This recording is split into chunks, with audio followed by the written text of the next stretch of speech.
কেন? বলে যে জামাত আসলে দেশটা ঠিক হবে। তাইলে তো আপনি এই পোশাক পরতে পারবেন না। ওই যে পরবো না, আপনাকে তো শালীন পোশাক পরতে হবে, পরবো। এরপরে জিজ্ঞেস করেছে জামাতের কোন জিনিসটা আপনার ভালো লাগে? কয় জামাতই আমার ভালো লাগে। মাথা তো ওইখানে গরম হয়েছে, গরমের কারণ তো ওই জায়গা।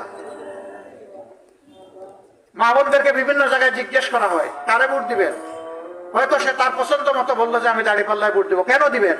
কয় যে এখানে আমার ইজ্জত নিরাপদ থাকবে।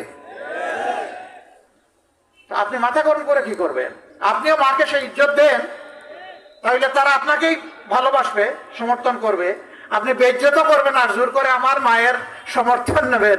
আপনি কি আমার মায়ের জাতিকে বোকা ভাবছেন নাকি? আমি কোন ভাষায় নিন্দা জানাবো আই ডোন্ট নো। আমি আমার মাদেরকে কিভাবে সম্মান করি, আমার মায়েরা তার সাক্ষী। বাংলাদেশের 9 কোটি মা সাক্ষী। আমার টুইটার, যেটাকে এখন এক্স বলা হয়, এই অ্যাকাউন্ট হ্যাক করে এখন থেকে ধরেন 15 ঘন্টা আগে অত্যন্ত বাজে, অরুচিকর, কুরুচিপূর্ণ মাদেরকে নিয়ে একটা বক্তব্য দিয়ে দিছে, আমারটা হ্যাক করে। একটা দল দেখলাম যে হই হই রই রই করে মিছিল শুরু করে দিছে। যারা মাদেরকে সম্মান করতে জানে না তারা এখন মিছিল শুরু করে দিল। মানে এই কাজ কে করেছে? ঠাকুর করে কে রে? আমি কলা খাই না। মুখ লুকিয়ে লুকিয়ে বলছে আমি কিন্তু কলা খাই না। ওই কলা অর্ধেক খাওয়া অবস্থায় বলতেছে। সাবধান করে দিচ্ছি, এ কাজ করবেন। এইটা আবার আপনি মায়ের জাতিকে অপমান করলেন। একেবারেই ইতর শ্রেণী না হলে এই কাজ কেউ করতে পারে না।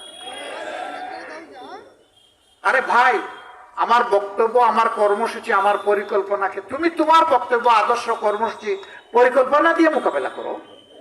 এই চোরাই পথে, নোংরা পথে কেন? আলহামদুলিল্লাহ, এখন আমার অ্যাডমিনের কন্ট্রোলে আবার এটা ফিরে এসেছে 7 ঘন্টা পরে ওই ঘটনা ঘটার।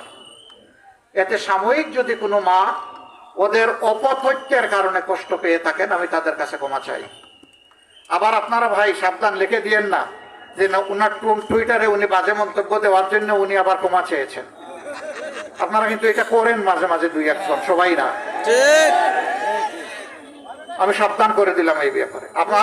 আমার বক্তব্য পছন্দ না হয় সবকিছু আপনার পায়ের তলে ফেলে দিয়েন, কিন্তু আমার বক্তব্য আপনার মতো করে দিবেন না কেউ।